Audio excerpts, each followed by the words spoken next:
Hello future doctors, welcome back to Eduport.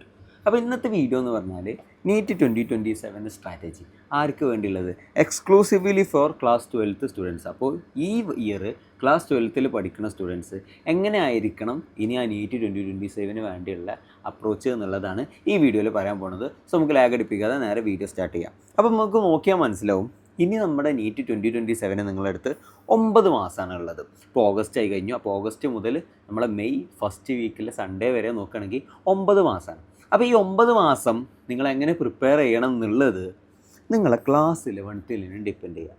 അതായത് class 11ൽ നിങ്ങൾ പഠിക്കുമ്പോൾ, +1 നിങ്ങൾ പഠിക്കുമ്പോൾ എങ്ങനെ ആയിരുന്നു നിങ്ങൾ പഠിച്ചിരുന്നത് എന്നുള്ളതാണ് ഇനിയുള്ള 9 മാസം എങ്ങനെ പ്രിപ്പയർ ചെയ്യണം എന്നുള്ളത് ഗവേൺ ചെയ്യുക. അപ്പോൾ നമുക്ക് നോക്കാം, 3 കാറ്റഗറി ഓഫ് സ്റ്റുഡൻസ് ഉണ്ടാവും ഇവിടെ. ഒന്ന് പറഞ്ഞാൽ എബോവ് ആവറേജ് സ്റ്റുഡൻസ്, അതായത് അവരെ +1 പഠിക്കുമ്പോൾ നല്ല വൃത്തിക്ക് പഠിച്ചു, അന്ന് ഫോളോ ചെയ്യേണ്ട കാര്യങ്ങളൊക്കെ ഡിസിപ്ലിൻഡ് ആയിട്ട് വളരെ കൺസിസ്റ്റൻ്റ് ആയിട്ട് ഫോളോ ചെയ്ത കാറ്റഗറി ഓഫ് സ്റ്റുഡൻസ് ആണ് ഫസ്റ്റ് കാറ്റഗറി. രണ്ടാമത്തെ പറഞ്ഞാൽ ആവറേജ്, ഇത്രയൊന്നുമില്ല, ഒരു തട്ടിക്കൂട്ട് പോലെ ഒന്ന് പ്രിപ്പയർ ചെയ്തു. അടുത്ത് പറഞ്ഞാൽ ബിലോ ആവറേജ്, +1 കുറേ ഉഴപ്പി, അങ്ങനത്തെ സ്റ്റുഡൻസ്. അപ്പോൾ ഈ 3 കാറ്റഗറി ഓഫ് സ്റ്റുഡൻസും എങ്ങനെ ആയിരിക്കണം ഈ ഒരു 9 മാസം പ്രിപ്പയർ ചെയ്യണം എന്നുള്ളത് ഞാൻ പറഞ്ഞുതരാം. അപ്പോൾ ഫസ്റ്റ് നമ്മൾ നോക്കേണ്ടതെന്ന് വെച്ചാൽ, നിങ്ങൾ ഈ ക്ലാസ് 12 പഠിക്കുമ്പോൾ ക്ലാസ് 11 റിവിഷൻ ചെയ്യണം. വളരെ വളരെ ഇമ്പോർട്ടൻ്റ് ആയിട്ടുള്ള പോയിൻ്റാണ്. അപ്പോൾ ഈ 3 കാറ്റഗറി ഓഫ് സ്റ്റുഡൻസും ഡിഫറൻ്റ് ആയിട്ടുള്ളൊരു അപ്രോച്ചിലാണ് ക്ലാസ് 11 റിവിഷൻ ചെയ്യേണ്ടത്. അതെങ്ങനെയാണെന്നുള്ളത് നോക്കാം. ഫസ്റ്റ് കാറ്റഗറി എന്ന് പറഞ്ഞാൽ എബോവ് ആവറേജ് സ്റ്റുഡൻസ്. നേരത്തെ പറഞ്ഞ പോലെ തന്നെ ക്ലാസ് 11 നല്ല വൃത്തിക്ക് പഠിച്ച സ്റ്റുഡൻസ്.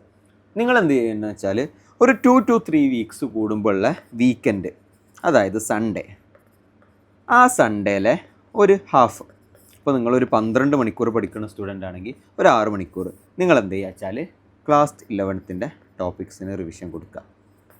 ഓക്കെ, 2 to 3 വീക്സ് കൂടുമ്പോൾ സൺഡേ. ഇതാണ് എബോവ് ആവറേജ് സ്റ്റുഡൻസിന്. ഇനി average or below average preparation നടത്തിയ സ്റ്റുഡൻസ് ഇത്രയേ ഉള്ളൂ.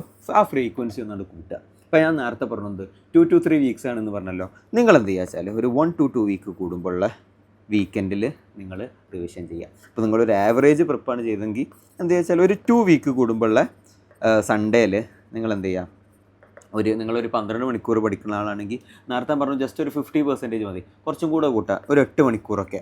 12 മണിക്കൂർ പഠിക്കുന്ന ആളാണെങ്കിൽ 8 മണിക്കൂർ.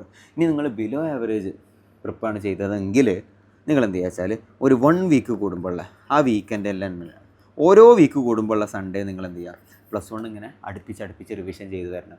ഇത് ഞാൻ പറയാനുള്ള കാരണം എന്താ വെച്ചാൽ, +2 കുറേ ചാപ്റ്റേഴ്സും +1 ഒരു കണ്ടിന്യൂഷനാണ്. സോ പിന്നെ +1 നല്ല ബേസിക്സ് ബിൽഡ് ചെയ്യുന്ന ചാപ്റ്റേഴ്സാണ്. സോ നിങ്ങൾ +1 ടോപ്പിക്സ് നല്ല വൃത്തിക്ക് പഠിച്ചില്ലെങ്കിൽ നിങ്ങളെ ബേസിക്സ് ഭയങ്കര വീക്കാവും. പിന്നെ നിങ്ങൾ ക്ലാസ് 12 ടോപ്പിക്സും കൊള്ളും. സോ അവസാനമായിട്ട് കുറച്ചാണ്ട് കഴിയുമ്പോൾ എന്താ വെച്ചാൽ ക്ലാസ് 12 ടോപ്പിക്സും മനസ്സിലായിട്ടുണ്ടാവില്ല. അതേപോലെ തന്നെ ക്ലാസ് 11 നിങ്ങൾ ആകെ പോയിട്ടുണ്ടാവും. അങ്ങനെ പിന്നെ കുറച്ച് കഴിയുമ്പോൾ തന്നെ നിങ്ങൾ ഇതൊക്കെ ഗിവ് അപ്പ് ചെയ്തിട്ട് ഇനി ആ റിപ്പീറ്റ് ചെയ്യുക എന്നുള്ളൊരു മൈൻഡ് സെറ്റിലേക്ക് എത്തും. അപ്പോൾ അതുകൊണ്ടാണ് ഞാൻ പറയുന്നത്, ക്ലാസ് 12 കൂടെ തന്നെ നിങ്ങൾ ക്ലാസ് 11 എന്ത് ചെയ്യുക, റിവിഷൻ ചെയ്ത് വരണം. ആ റിവിഷൻ ചെയ്യേണ്ട ഫ്രീക്വൻസി എന്നുള്ളത് നിങ്ങൾ ക്ലാസ് 11 എങ്ങനെയായിരുന്നു പഠിച്ചതെന്നുള്ളതിനെ ഡിപ്പെൻഡ് ചെയ്യും. ഇത് വളരെ ഇമ്പോർട്ടൻ്റ് ആയിട്ട് നിങ്ങൾ മൈൻഡിൽ വെക്കേണ്ട ഒരു കാര്യമാണ്. ഇനി എങ്ങനെ റിവിഷൻ ചെയ്യാം? ഇപ്പോൾ നിങ്ങൾ പറയുന്നത് ക്ലാസ് 11 റിവിഷൻ ചെയ്യണം. അതെ, ഏത് ഓർഡറിലാണ് റിവിഷൻ ചെയ്യേണ്ടത്? ഫസ്റ്റ് എന്ന് പറഞ്ഞാൽ ആ കറക്റ്റ് ഓർഡർ തന്നെ. ഇപ്പോൾ ഫോർ എക്സാമ്പിൾ ഞാൻ പറഞ്ഞത്, ഒരു 2 വീക്ക് കൂടുമ്പോൾ ഒരു സൺഡേ ഒരു 6 മണിക്കൂറാണ് നിങ്ങൾ പഠിക്കണമെന്ന് വിചാരിച്ചോ. കൂട്ടാത് 6 മണിക്കൂറാണ് നിങ്ങൾ പഠിക്കണമെങ്കിൽ അതിനെങ്ങനെ ചെയ്യുക? ഒരു 2 to 2 2 മണിക്കൂറിൻ്റെ 3 സ്ലോട്ടാക്കിയിട്ട് ഡിവൈഡ് ചെയ്യുക.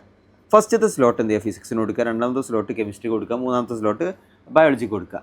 എന്നിട്ട് ഈ 2 മണിക്കൂറിൽ എന്താ വെച്ചാൽ ആ കറക്റ്റ് ഓർഡറിൽ തന്നെ പോവുക. ഫിസിക്സിൽ എന്ത് ചെയ്യുക, ഫസ്റ്റ് ചാപ്റ്റർ മുതൽ തുടങ്ങുക, ആദ്യം യൂണിറ്റ് മെഷർമെൻറ്റ് തീർക്കുക. അപ്പോൾ അന്നത്തെ ആ സൺഡേ നിങ്ങൾക്ക് യൂണിറ്റ് മെഷർമെൻറ്റും 1 ഡൈമെൻഷൻ മോഷനുമാണ് റിവിഷൻ ചെയ്യാൻ പറ്റിയതെന്ന് വിചാരിച്ചോ.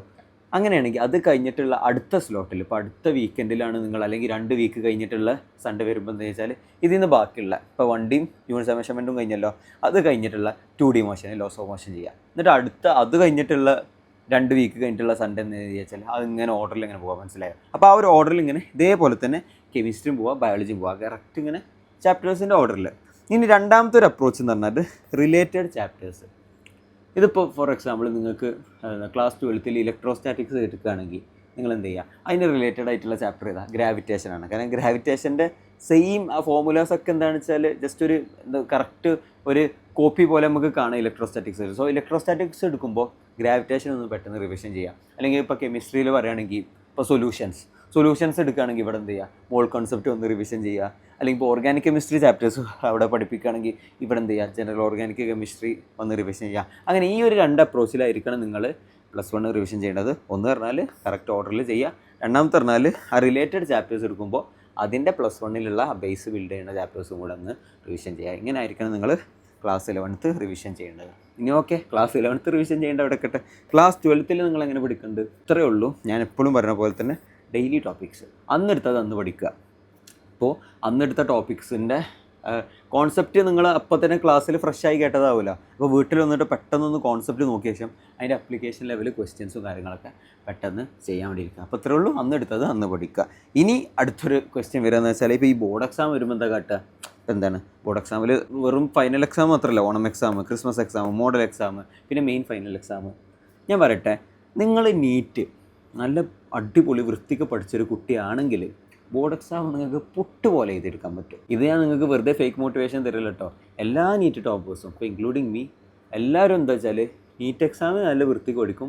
ബോർഡ് എക്സാം വരുമ്പോൾ എന്താ വെച്ചാൽ ഒരു 1 to 2 വീക്സ് മുന്നേ, ഒരു 1 to 2 വീക്സ് മുന്നേ ഉള്ള ടൈമേ എക്സ്ക്ലൂസീവ്ലി ബോർഡ് എക്സാമിന് കൊടുക്കുള്ളൂ. അതല്ലാത്ത എല്ലാ ടൈമും മൈൻഡിൽ ആകെ ഒരു കാര്യമുള്ളൂ, NEET exam, NEET exam, NEET exam. ഇപ്പോൾ Onam exam, Christmas exam, model exam ഒക്കെ വരികയാണെങ്കിൽ ജസ്റ്റ് ഒരു 1 വീക്ക് മുന്നേ എന്ത് ചെയ്യുക, ബോർഡ് എക്സാമിന് പഠിക്കുക. എന്നിട്ട് ഇതിൻ്റെ ഫൈനൽ എക്സാം വരുമല്ലോ, ഫൈനൽ എക്സാം നിങ്ങൾ എന്ത് ചെയ്യുക, നിങ്ങളുടെ ക്ലാസ് 12ൻ്റെ അതിന് നിങ്ങളൊരു 2 വീക്സ് മുന്നൊക്കെ ബോർഡ് എക്സാമിന് എക്സ്ക്ലൂസീവ്ലി പഠിക്കുക. അല്ലാത്ത ടൈം ഫുൾ എന്ത് വെച്ചാൽ നിങ്ങളെ മൈൻഡിൽ നീറ്റ് എക്സാം ക്രാക്ക് ചെയ്യലോ ആയിരിക്കണം. ഞാൻ ഒന്നുകൂടെ പറയുകയാണെങ്കിൽ നിങ്ങൾ നീറ്റ് എക്സാം നല്ല വൃത്തിക്ക് പഠിച്ച സ്റ്റുഡൻസ് ആണെങ്കിൽ ഒരു പേടിയും പഠിക്കേണ്ട, ബോർഡ് എക്സാം നിങ്ങൾക്ക് വളരെ ഈസി ആയിട്ട് നിങ്ങൾക്ക് സ്കോർ ചെയ്യാം. ഇനി അതൊക്കെ കഴിഞ്ഞാൽ നിങ്ങളെ ക്രാഷ് പീരീഡ് എത്തും. അതായത് ഫൈനൽ ബോർഡ് എക്സാം കഴിഞ്ഞിട്ട് ഉള്ള പീരീഡ്, നീറ്റ് എക്സാം വരെയുള്ള ആ സമയത്ത് നിങ്ങൾ exclusively revision plus mock test എന്നുള്ളൊരു സമയമാണ്. ഞാൻ പറയട്ടെ, നിങ്ങൾക്ക് ഈ ഒരു exclusively revision plus mock test വളരെ ഈസി ആയിട്ട് ഈ ഒരു ഫേസിൽ കൂടെ ചെയ്യണമെങ്കിൽ അത് ഡിപ്പെൻഡ് ചെയ്യുക വെച്ചാൽ നിങ്ങൾ ഇപ്പോഴത്തെ ടൈമാണ്.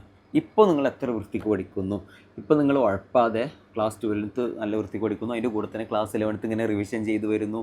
ഇങ്ങനെയൊക്കെയാണെങ്കിൽ ഞാൻ പറയട്ടെ, ക്രാഷ് പീരീഡിൽ നിങ്ങൾക്ക് എക്സ്ക്ലൂസീവ്ലി റിവിഷനും മോക്ക് ടെസ്റ്റ് കൊടുത്തിട്ട് വളരെ ഈസി ആയിട്ട് റിലാക്സ്ഡ് ആയിട്ട് നിങ്ങൾ പ്രിപ്പറേഷൻ ചെയ്യാം. അതല്ല ക്ലാസ് 11th നിങ്ങൾ കുറേ പേര് ഉഴപ്പിയ പോലെ ഇപ്പോഴും ഇങ്ങനെ ഇതേപോലെ ഇങ്ങനെ ഉഴപ്പി പോകാനാണ് പ്ലാനെങ്കിൽ ക്രാഷ് പീരീഡിൽ നിങ്ങൾക്ക് ഭയങ്കര ടെൻസ്ഡ് ആവും. അപ്പോൾ ക്രാഷ് പീരീഡിൻ്റെ ഒരു 1 വീക്ക് ആകുമ്പോൾ തന്നെ നിങ്ങൾ മൈൻഡ് ആകെ ഗിവ് അപ്പ് ചെയ്തിട്ട് ഇനിയിപ്പോൾ എന്തായാലും റിപ്പീറ്റ് ചെയ്യാന്നുള്ളൊരു മൈൻഡ് സെറ്റ് എത്തും. അപ്പോൾ നിങ്ങൾ എത്ര എഫേർട്ട് ഇടുന്നു എന്നുള്ളത് ഡിപ്പെൻഡ് ചെയ്യും നിങ്ങൾ ക്രാഷ് പീരീഡിൽ എത്ര റിലാക്സ്ഡ് ആയിട്ട് പ്രിപ്പറേഷൻ ചെയ്യുന്നുള്ളത്. സോ ഒരിക്കലും ഇപ്പോൾ നിങ്ങൾ ഉഴപ്പാതെ നല്ല വൃത്തിക്ക് തന്നെ പഠിക്കുന്നത് നിങ്ങൾക്ക് ക്രാഷ് പീരീഡിൽ നല്ല വൃത്തിക്ക് പ്രിപ്പയർ ചെയ്തിട്ട് നിങ്ങൾക്ക് നീറ്റ് എക്സാം നിങ്ങളെ ഫസ്റ്റ് അറ്റംപ്റ്റ് തന്നെ കൂളായിട്ട് ക്രാക്ക് ചെയ്യാൻ പറ്റും. സോ ഇത്രയൊക്കെയാണ് എനിക്ക് പറയാനുള്ളത്. ലാസ്റ്റായിട്ട് ഞാൻ പറയട്ടെ, നിങ്ങളെ മൈൻഡിൽ ഒറ്റൊരു എയിം മാത്രമേ പാടുള്ളൂ, നീറ്റ് എക്സാം ക്രാക്ക് ചെയ്യുക, നീറ്റ് എക്സാം ക്രാക്ക് ചെയ്യുക, നീറ്റ് എക്സാം ക്രാക്ക് ചെയ്യുക. അല്ലാതെ എനിക്ക് ബോർഡ് എക്സാമിൽ എത്ര മാർക്ക് വാങ്ങണം, പിന്നെ സ്കൂളിലെ റെക്കോർഡിൽ എനിക്ക് ഇങ്ങനെ എ ഗ്രേഡ് വേണം, കുറേ ടീച്ചറെ വി ഗുഡ് സ്റ്റാർ വേണം, അതൊന്നുമല്ല. നിങ്ങൾ നീറ്റ് ക്രാക്ക് ചെയ്യണം, നീറ്റ് എക്സാം ക്രാക്ക് ചെയ്യണം എന്നുള്ളൊരു എയിം ഉണ്ടെങ്കിൽ നിങ്ങളുടെ മൈൻഡിൽ ഒറ്റൊരു കാര്യം മാത്രം, നീറ്റ്. ഞാൻ പറഞ്ഞില്ല, ബോർഡ് എക്സാമിൻ്റെ ഒരു 1 to 2 വീക്ക് മുന്നേ ഉള്ള ടൈം മാത്രം നിങ്ങൾ എന്ത് ചെയ്യുക, ബോർഡ് എക്സാമിന് തിയറി റിവൈസ് ചെയ്യുക. ഈവൻ അതും ഞാൻ എന്താ ചെയ്തതെന്ന് വെച്ചാൽ, ബോർഡ് എക്സാമിനെ തിയറി പഠിക്കുമല്ലോ, അതെന്താ വെച്ചാൽ സത്യം പറഞ്ഞാൽ നീറ്റിന് റിവിഷൻ പോലെ കണ്ടാൽ മതി. സോ അത്രയേ ഉള്ളൂ. ഫുൾ ടൈം നിങ്ങൾ ത്രൂ ഔട്ട് ഈ പ്രെപ്പ് നിങ്ങൾ എന്ത് ചെയ്യുക, നീറ്റ് എക്സാം ക്രാക്ക് ചെയ്യണം എന്നുള്ള ഒരു മൈൻഡ് സെറ്റ് വെച്ച് പഠിക്കുന്നത് നിങ്ങൾക്ക് കൺസിസ്റ്റൻ്റ് ആയിട്ട് ഒരു ഡിസിപ്ലിനോട് കൂടി തന്നെ പ്രിപ്പയർ ചെയ്യാൻ പറ്റും. സോ എല്ലാവരും ഇനി മുതൽ നല്ല വൃത്തിക്ക് തന്നെ പഠിക്കുക. നിങ്ങളെ കൊണ്ട് പറ്റുന്ന മാക്സിമം എഫേർട്ട് ഇടും. റിസൾട്ട് എങ്ങനെ ആവും അതൊന്നും മൈൻഡ് ആക്കണ്ട. നമ്മൾ MS ധോണി പറഞ്ഞ പോലെ, MS ധോണിയോട് ചോദിച്ചിരുന്നല്ലോ, എന്താണ് നിങ്ങളിങ്ങനെ ഭയങ്കര കൂളായിട്ട് ഇരിക്കുന്നത്? അവിടെ ഒരിക്കലും റിസൾട്ട് ഫോക്കസ് ചെയ്യില്ല, ആ പ്രോസസ്സാണ് ഫോക്കസ് ചെയ്യുക. അതേപോലെ തന്നെ ഈ ഒരു 9 മാസം എന്ന് പറഞ്ഞാൽ ഭയങ്കര ഹ്യൂജ് ടൈമാണ്. ഈ ഒരു 9 മാസം നിങ്ങളെ കൊണ്ട് പറ്റുന്ന മാക്സിമം എഫേർട്ട് ഇടുക. അല്ലാതെ എൻ്റെ റിസൾട്ട് അതാവോ ഇതാവോ അങ്ങനത്തെ ഒരു ടെൻഷനൊന്നും വേണ്ട. ഈ 9 മാസം നിങ്ങളെ കൊണ്ട് എത്ര മാക്സിമം എഫേർട്ട് ഇടാൻ പറ്റും എന്നുള്ളത് നോക്കുക. സോ അത്രയ്ക്കുള്ള പറയാൻ എല്ലാവരും അവരെ നീറ്റ് പ്രിപ്പ് എല്ലാം അടിപൊളിയായിട്ട് തന്നെ കൊണ്ടുപോയിക്കുക. നമുക്ക് നെക്സ്റ്റ് വീഡിയോയിൽ കാണാം.